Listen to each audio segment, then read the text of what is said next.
Hello everyone.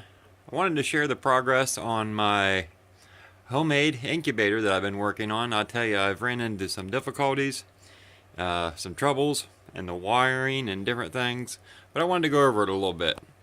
What you're looking at here is the PID controller that I decided to use, and it is made by Watlow.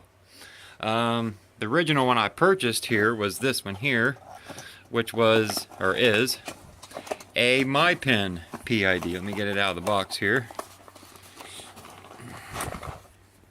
This is the one I purchased, and this is the one I originally planned to use, and then one of my followers on YouTube seen my homemade ProVap video where I used a PID, and he wanted to send me one that was a little bit better, had a better auto-tune feature, and he's the one that sent me the Watlow, and it came last week, actually 2 days after this one came. So I decided, actually after I did a quick Google search on this PID here is about $300. Has a lot of special extra features. This one here, made by MyPin, is, I think I paid $35 with the solid state relay. And this is the solid state relay. So I decided to use the PID that was sent to me. Let me turn on another light here.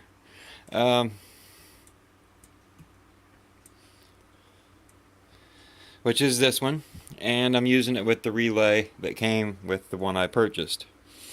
I've got it all wired up now. There is a couple things I need to change or correct. Like right here you can see I've got a wire that used to go to something and I've chopped the end off. It's not touching anything, so I don't have to be concerned about it right now for this demonstration, but I do got some things I want to fix.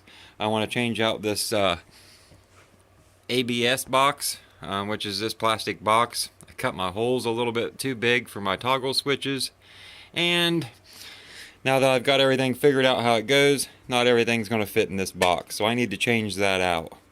Out here I've got my temperature control, and we want to go by this middle temperature.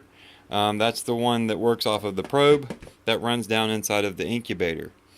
The other temperature is what it is in the house right now. Yeah, that seems a little bit extreme, but when you look outside and you see snow and cold, yeah, it's about 12 degrees outside.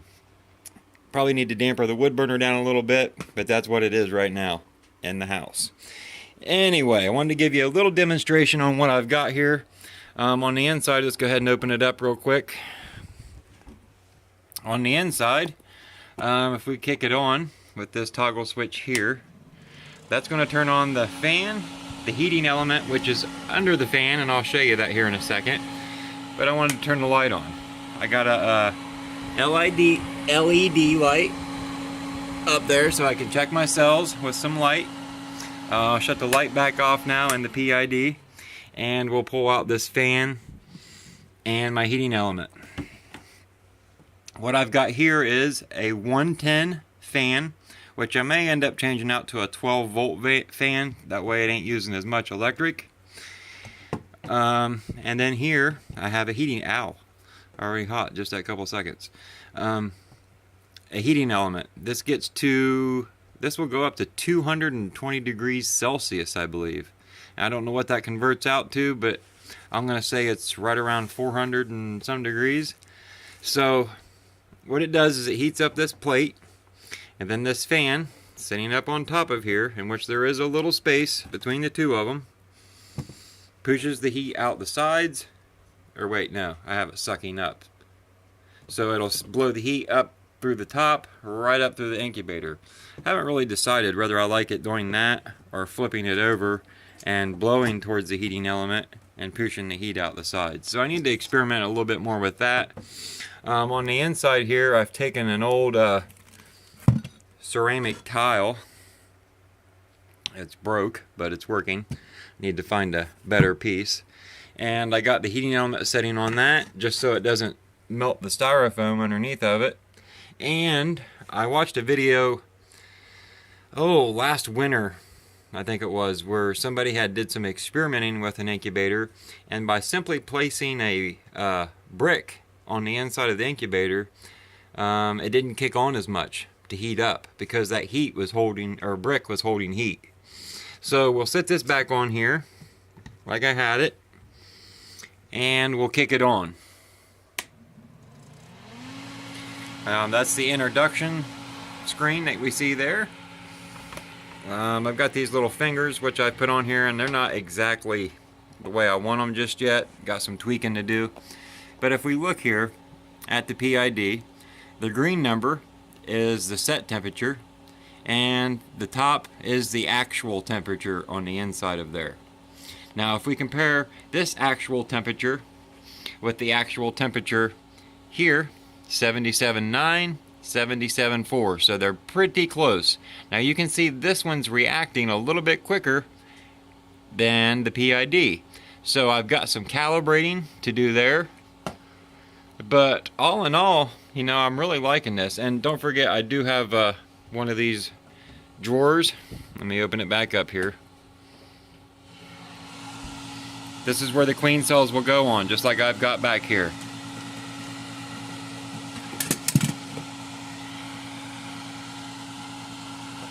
Let me shut this off. Everything's all tangled up in here now, but it gives you the idea. The queen cells will sit on there like that, and I know I'll be able to get at least 100, 125 between this drawer, which goes in here. Everything just fighting against me trying to do this one-handed. The light fell and everything. And then the other drawer will slide in here. So it's all coming together. It's taken a little bit more tweaking than I figured for, but you know, that's how it is when you're making something that you got specific settings for and all of that good stuff. I need to run my wires up behind this board here so that they're not laying in the way. But it's coming together, folks. If you have any questions, comments, leave them down below.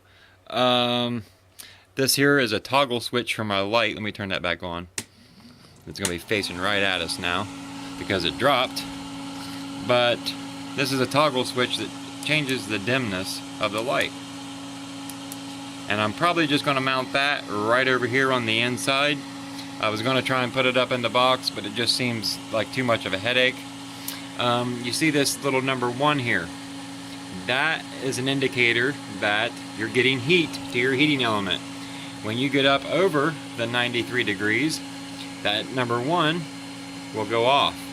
And then when it gets to below 93 degrees, you'll see it kick back on. It's just a symbol that the heating element is getting electric. You are producing heat. So pretty cool. Pretty excited about this and to use it this year and see what I can do with it. It's going to be a lot more handy to be able to flip the door down like this and grab my cells, and versus taking the whole lid off and setting it over to the side. So there it is. It's looking good, folks. Let me know what you think. Have any questions?